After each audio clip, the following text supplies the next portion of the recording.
Congratulations, Seattle. I heard you. I heard you say, I'm going to give her my badge. Now, that could refer to something that someone would try to put under the auspices of artificial intelligence. And so I will sign into my Microsoft account, and somehow I've acquired enough points to earn a badge. But I also understand that A, Microsoft has been using so called emerging technology, which has actually been about trafficking children and harvesting the biological data and the processes of forced cybernetic enhancements that have been used on children, especially in the last 5 to 10 years. And so a lot of the so-called emerging technology paradigm is actually about child exploitation, including child sexual exploitation. So that's probably not the badge you're talking about.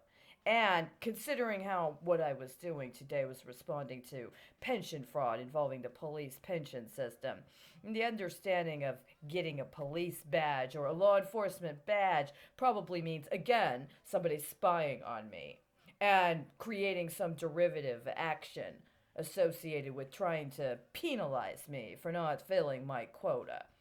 But the possibility also exists that it's a reference to creative license, maybe. Somebody took in a report. I just pulled this up. I haven't even been able to read it yet. This is what it says: slave contracts could have been considered unconstitutional badges of slavery. A point illustrated by a case in which the buyer was an African American purchasing his family's freedom. And courts had the authority to declare them so. Is this the badge? Are you an African American, considering me a member of your family, and are you trying to purchase my freedom from some slaveholder that's already put me under contract? So what? I'm not able to engage a contract of my own? You see, you're kind of running low on time. It seems like what you're doing again is committing bond fraud. And the problem is that since I filed my petition regarding a request for consideration of violations of the 13th Amendment, you've launched biological warfare on your own people while committing numerous acts of bond fraud, including in connection with municipal bonds that are supposed to be concerning themselves with the pension systems of those municipalities, as well as interfering with municipal bonds that had already been issued at a particular valuation in the years prior to the onset of COVID 19, and were not given the special catastrophic coverage that municipal bonds issued for the first 6 months of the declaration of a state of emergency concerning COVID 19 were. So, unfortunately, now we've got multiple factors ongoing at the same time. Now, I attempted to file a case regarding the 13th Amendment at the level of the Supreme Court because that's the jurisdiction it needed to be considered.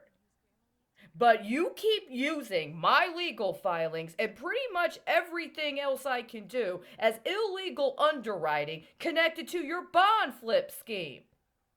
And I went in person to the Department of Justice office in Chicago, Illinois, before accusations of Russian hacking or election interference dominated every other avenue of redress through the Department of Justice. So you're going to have to make up your mind today. Which case are you going to be the respondent in?